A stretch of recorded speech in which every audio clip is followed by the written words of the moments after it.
Forgive yourself for all the times you fell short. Forgive yourself for all the times you might have lacked. You might have been lazy. You might have done things that you shouldn't have done. And forgive others. Welcome to Platform Z, or Z, whichever you prefer. Join me, Noah Lennon, as I speak with my generation about a range of topics and themes in the present day. Hello, precious people. Thank you for tuning in to the 4th episode of the podcast. Today, I'm speaking with a good friend of mine. He's a talented actor, a talented photographer, and a talented writer.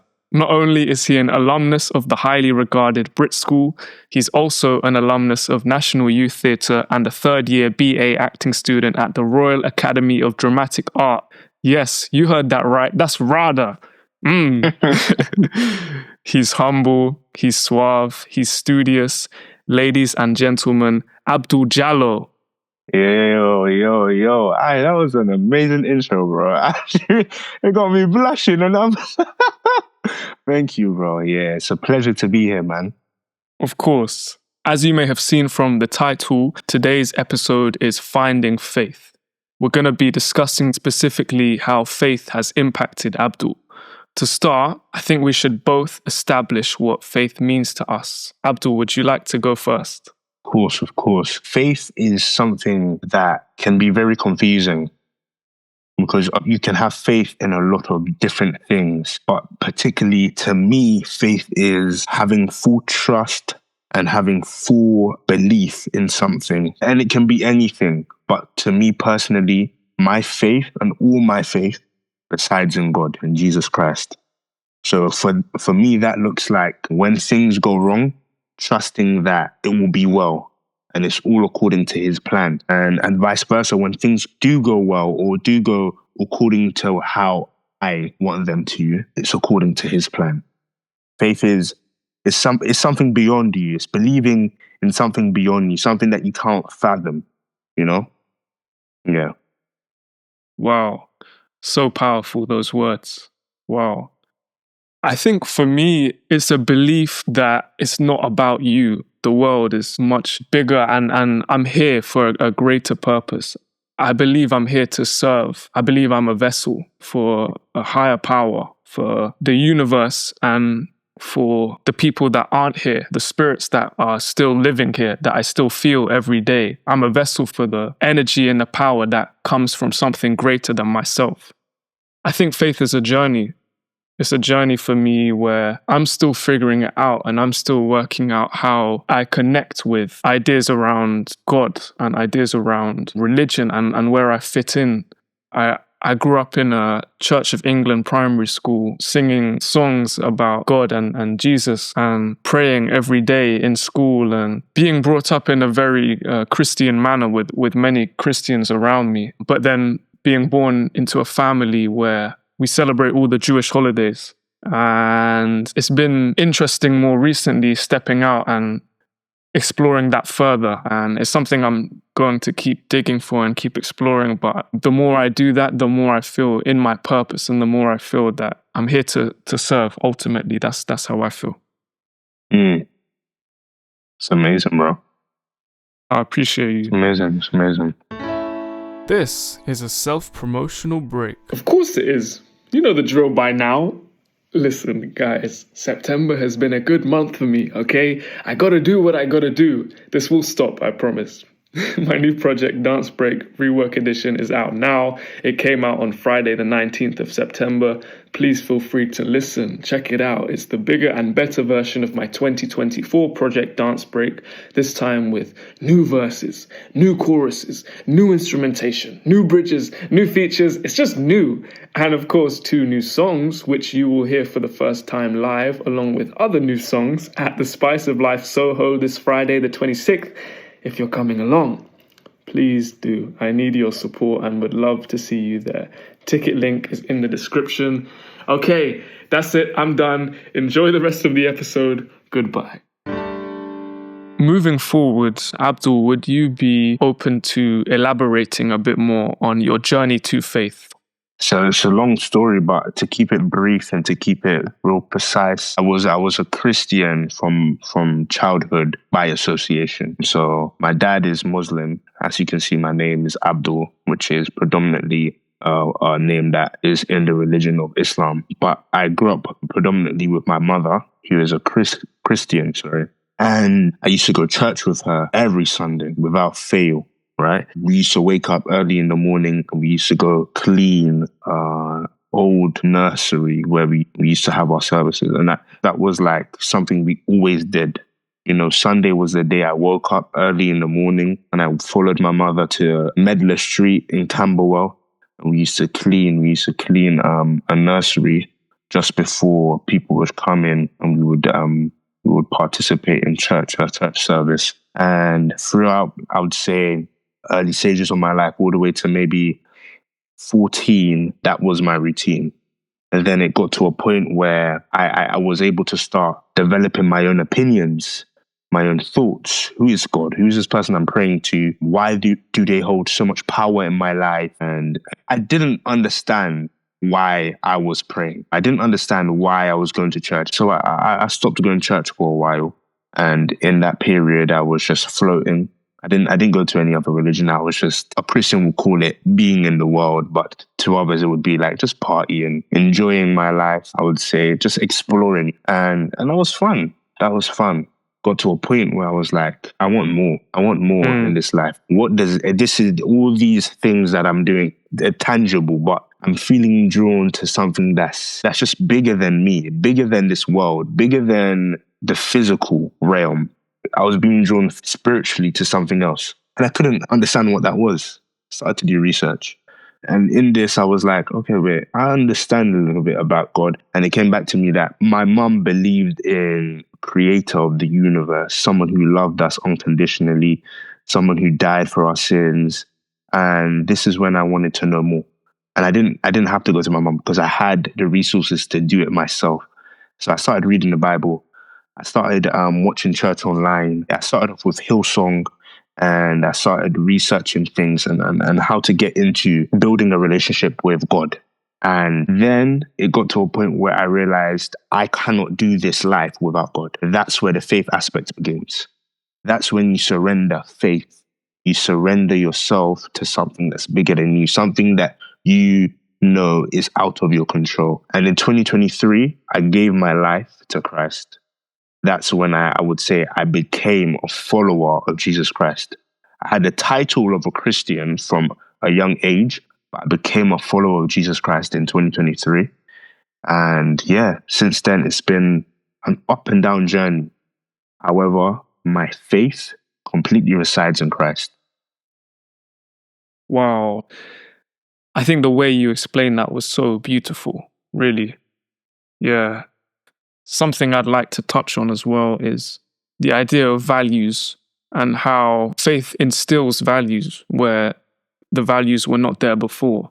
The idea of love thy neighbor, the idea of love, the idea of giving, these things are easily contaminated in today's world with social media, especially for young people, with pressures from peers and external factors like work. I really think the values of religion need to be respected and listened to because there's so much to take and so much to learn. Even myself now, I don't identify myself as a Christian, but I love Christianity, and so many people in my close circle are Christian. I read the Bible, I read verses, and I find so much and I take so much from it. But I also read the Torah and I also take a lot from that. And I'm still learning and I'm still navigating, and it's a whole other world to discover. And I think you have to put in the time. That's the key, is that you have to dedicate time to really hone in on your faith and your religion and what you believe. And it's not something that necessarily has to come from someone telling you how you should do something or how you should believe something, but you'll know. I feel like you'll understand and you'll know in your soul and in your spirit that it's right. You'll feel it. It's so interesting you say about love thy neighbor, because Matthew chapter 22, for anyone who wants to just go read that full chapter, right? It says, paraphrasing, it says, if you were to follow two of God's laws, these are the two you should follow. love God with all your heart, and love your neighbor as you love yourself. And I think that just as a whole really represents who God is, what the purpose of your being is. Noah, imagine how great the world would be if everyone you had to follow those two. Those are the two laws, the only two laws you had to follow. Love God with all your heart and love your neighbor as you love yourself. Bro, the world would be in such a better place. The world would be in such a better place. You would love that homeless man that you pass while you're going to school as much as you love yourself. So when he is looking rough on the road, you would feel the urge to go and buy him food. You'd feel the urge to be like, brother, do you have somewhere to stay? Come and stay with me. And I want us to get to a point in life, which is so hard to believe, where people are like, they see people on the road and homeless and they're like, brother, you have nowhere to stay. Come and stay with me. But obviously there's complications with people's safety and whatnot. But I want us to get to a place where we love each other so much that we can just be like, I'm going home to make dinner. Do you want to come and have dinner with me? To a homeless man, someone you don't know, to a stranger, or to someone you see sitting on the road or sitting down and looking upset, or someone who's crying on the train. I was on the train once and I heard really bad news. A close friend of mine had passed. I was on the train and I was on the Victoria line. I just had Wi-Fi. My friend messaged me and said, blank is dead. I sat on that train, bro, and I cried. Imagine going from Stockwell all the way to Tottenham Hale, because at this point my dad still lives in Tottenham, but I live in Kennington. And everyone was looking at me. Well, it felt like everyone was looking at me. I saw people looking at me and no one did nothing. And I'm not expecting you to do anything, right? But just imagine you did. Just imagine you saw someone crying on the train and said to them, my brother, I don't know what you're going through. Sister, I don't know what you're going through right now, but I hope you're okay. And I want you to know that all is well. It'll get better. And I'm here if you need to have a conversation, if you need someone to just hug you, even in hurt, even when we are hurt by God's creation, we can't forget that God's practice is love. Yeah. Yeah. I want to touch on the London aspect of what you were saying, actually, because being someone who grew up in Brixton in South London, Come on. and then and then leaving London for Manchester, where I'm currently studying, coming back was a really enlightening experience where I realized how inwards we can be as Londoners sometimes, where you're so in your own world and so in your own head that you aren't looking out for those around you. And I completely agree with what you're saying in terms of love thy neighbor is the number one principle that we all should have. Even in primary school, I remember they always told us, treat someone how you'd like to be treated. Exactly. I believe I'm here every day to spread love. Mm-hmm. If I can spread love every single day to someone, to anyone, in any way, then I'm in my purpose. That's beautiful, bro. Shit, man. And love can look like so many different things, bro. And that's what's so beautiful about it. It can look like anything, man. Love can look like making a theatre piece and performing it. Love can look like cooking for someone. Love can look like running a marathon for someone. You know, love should be everything. Everything you do, there should be an element of love in it. Yeah. Okay, coming to the end of the conversation. Let's finish on this question. Abdul, what would your message be to those who are struggling with faith and do not know where to go, do not know where to look? What is your message to those people? The first thing I would say is consult with God. He will make it apparent to you. And going back to faith, it calls us in the Bible, it says, have faith of a mustard seed. A mustard seed is one of the smallest seeds in the world, bro. No one can see my fingers right now. Basically calling you to have this much faith and God will meet you, bro. This much. You can probably hear my voice saying, it's tiny, it's minute. this much faith, and God will meet you. So one thing I would say is when you are talking to God, when you're praying, have faith. Just have that little bit of faith that God will meet you. What you're asking for or the conversation you're having, God will meet you there. And sometimes He might meet you in other people. You might meet other people after that prayer. You might see a post on your Instagram saying, oh yeah, we've got this event coming up, a social for young creatives or even young corporate people, or people who are this age to this age, come through. But God will meet you somehow. Second thing I would say is be patient with yourself. Be patient. Just because you have had an encounter with God, it doesn't mean that everything wrong and everything that you're struggling with currently is going to go. I love this phrase. It says it's simple, but it's not easy. Things can look and feel simple, and it can be simple, but it's not easy. Because us young people who have grown up a certain type of way, we've been programmed to think on social media, live on social media, have short attention spans, and then you meet a being that says, slow down, I'm here, let's talk. And sometimes that can mess with your programming, your body, how you move, how you think. And that's okay, be patient. Give yourself grace. Give yourself grace. The third thing I would say is a lot of the beginning stages of your journey with Christ and in faith has to be in forgiveness.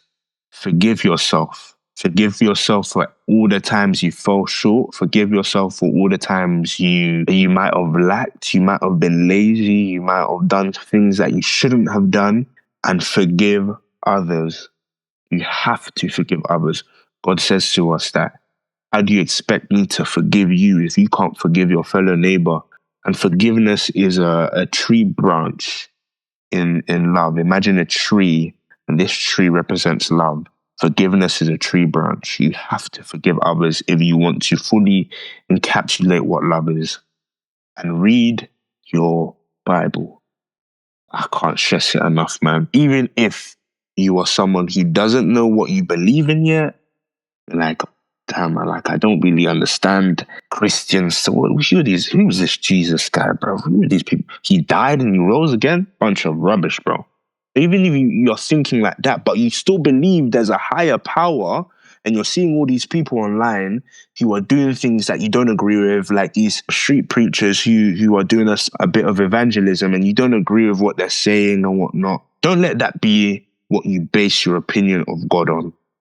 Read the Bible. Read the living word. That's what it's called. It's called the only book that is alive, that lives today. So read it. You will find things in there that will, change your life, man.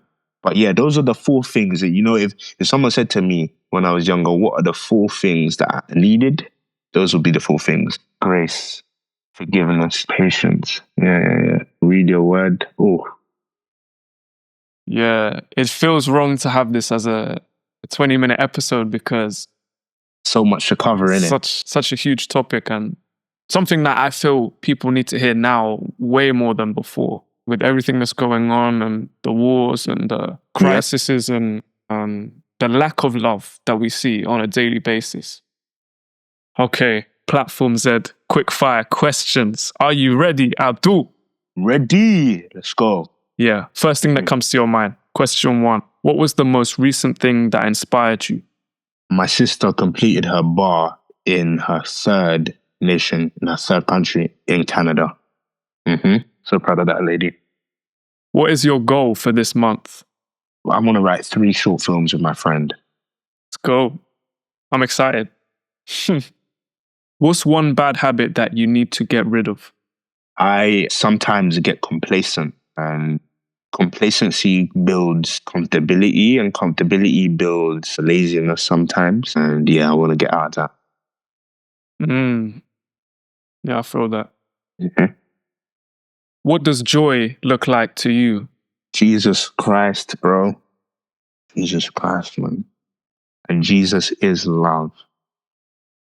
When have you felt the most love? Ooh. I think you know what I'm going to say. Even before I gave my life to Christ, my whole life has been love. I just didn't know it. I felt the most love when I fully recognized that I was loved by Jesus Christ. Okay, final question. What's the one thing you change in today's society? We've been talking about it all day. It's the lack of love. The world would be a completely different and a completely better place if the lack of love was shifted. So yeah, man, that's me. Clean up. Clean up, That's how bro. you do it. Come on, man. Wow, what an episode. Yeah, man. Thank you for having me, bro. Of course. And on that note, would you like to speak about where people can find you, what you've got going on, what you've got coming up? Talk to them. Yes, you can find me on my Instagram. Currently, it's just I am Abdul Jalloh. I also do photography as well. You would find the link there. And I'm also starting this is like a soft launch here, but I'm starting a wedding photography business with my brother. And it's going to be called A2 Collective. Woo! Yeah, come on, man. And also I'm at drama school right now, so I got a couple shows coming up in November. If you want to come to them, just search up Rada and you can scroll through there, find it, man. Come watch. There you go. And everything will be in the description as well, guys. My boy, before we end this, I just want to say, God bless you. Thank you so much for having me on here. Guys, honestly, you don't know how much of a blessing this guy Noah is. He's such a hard worker. And this is just a start of something great, man. I know I'm going to be back on this pod very, very soon, man. That was received. Thank you so much, brother. Thank you. And likewise, of course, likewise. Thank you, Thank man. you for coming on. It means so much. Any day, bro. Any day of the week. Okay, guys. Take care. Bye. Shalom. Take care, guys. Thank you for listening. I hope you enjoyed. See you next time.